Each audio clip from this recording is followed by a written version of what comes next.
Alhamdulillahirabbil alamin. Salatu wassalamu ala sayyidil mursalin wa ala alihi washabbihi ajmain. Terima kasih Ustaz David, hadirin hadirat dan seluruh pemirsa TV One yang menyaksikan acara ini. Di dalam penciptaan alam semesta yang diciptakan oleh Yang Maha Tunggal dan Maha Menguasai segala kejadian, maka tidaklah segala satu kejadian kecuali mengandung beribu-ribu hikmah. Setiap satu debu itu menyimpan beribu-ribu kehendak ilahi, pengaturan-pengaturan yang telah diatur oleh Allah Subhanahu wa taala. Dan oleh sebab itu, secara ringkasnya saja, karena memang waktu kita sempit, bahwa betapa kita memikirkan musibah yang datang secara tiba-tiba dan tidak ada manusia yang bisa aman dari datangnya musibah. Kalau kita terus terjebak kepada hal ini, maka seakan-akan kita ini hidup hanya untuk menanti musibah. Kapan kita berpikir untuk mengantisipasi musibah agar tidak terjadi? Tentunya kita gembira dengan saudara-saudara kita yang mengadakan posko bantuan dan lain sebagainya. Namun mesti ada kelompok lain yang berpikir untuk mengantisipasi agar musibah itu tidak terjadi secara mutlak. Bagaimana caranya? Musibah datang dari mana? Gunung. Gunung itu ada yang punya.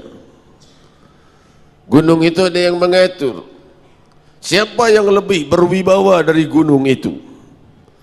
Ada atasannya, ada penciptanya, yaitu Allah Subhanahu wa taala. Dan gunung itu kecil di mata Allah. Di mata kita gunung itu besar, dan gunung itu berkuasa, gunung itu bisa membunuh kita, gunung itu menghancurkan harta kita, tapi hal itu kecil di hadapan Allah. Law anzalna hadzal Qur'ana 'ala jabalin la ra'aitahu khashi'an mutasaddian min khasyatillah. Tilkal amthalu nadribu linnasi la'allahum yatafakkarun. Katakan apabila Al-Quran ini diturunkan di atas puncak sebuah gunung, maka gunung itu akan hancur, lebur, berantakan dari takutnya kepada Allah. Dan Allah jadikan itu sebagai bahan untuk berfikir bahwa kalimat-kalimat Allah jauh lebih berwibawa dari gunung. Gunung itu hancur dan ketakutan atas kalimat Allah dalam firman lainnya. Falamma tajalla rabbahu lil jabali ja'alahu dakka wa kharra Musa sa'iqa. Ketika Allah menyingkap sedikit saja tabir rahasia cahaya kewibawaannya, maka gunung itu lebur menjadi debu dari takutnya kepada Allah. Tabir rahasia kewibawaan Allah itu ada di hatimu, karena Allah Subhanahu wa taala telah memuliakan hamba-hambanya dengan iman.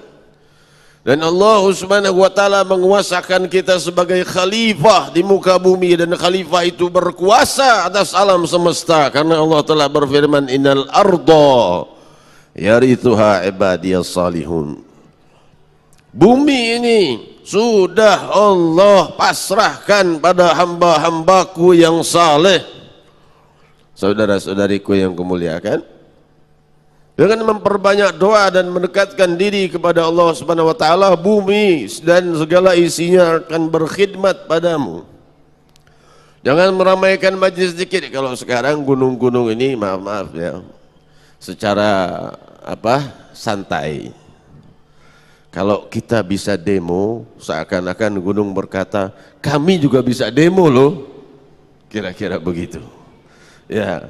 Kalau manusia yang demo, Satpol PP sama polisi bisa menguasai. Kalau gunung yang demo dari mulai Krakatau sampai Semeru, siapa yang bisa menghentikannya? Penciptanya. Gunung itu demo karena banyaknya maksiat, karena sepinya masjid, banyaknya perzinahan, banyaknya perjudian yang tidak disentuh oleh para dai. Teguran bagi kita juga, bagi saya dan bagi para dai dan para ulama. Kalian para dai dan ulama tidak bisa terjun ke wilayah kami. Kami menjadi dai bagi Sayyidina Muhammad. Gunung itu mengambil posisinya dan mengambil posisi para dai dan ulama. Kami berdakwah dengan cara kami, cuman caranya agak sedikit pahit. Kan begitu. Caranya gimana? Seandainya gunung-gunung itu bisa berbicara dan kita mendengar pembicaraannya, ia akan berkata, bukankah dengan sebab gunung meletus itu masjid-masjid ramai? Bukankah musola-musola yang tidak pernah diinjak menjadi ramai dan banyak orang yang bersujud?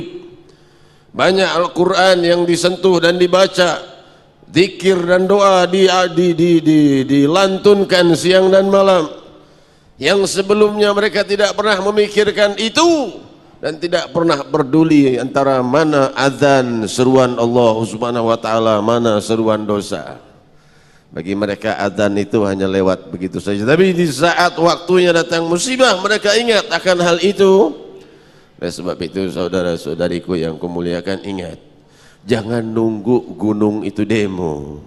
Ya, kita antisipasi dengan mendekat kepada sang pemilik alam semesta, para ulamanya dengan kemampuan ilmunya, para da'inya dengan kemampuan ilmunya, para dermawannya dengan kemampuan hartanya, para pemuda dengan segala kemampuan kekuatannya, ya, apapun yang ia miliki untuk mengantisipasi terjadinya musibah dan bencana ini, masing-masing dengan tugasnya.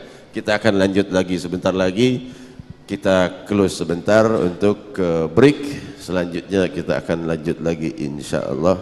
Wassalamualaikum warahmatullahi wabarakatuh. Kami bertawassul demi yang mengajari kami namamu Sayyidina Muhammad. Ya Allah, ya Allah, ya Allah, terbitkan matahari kebahagiaan, kemakmuran, keluhuran, kesucian bagi kami yang tidak pernah terbenam sampai kami berjumpa dengan cahayamu ya Allah.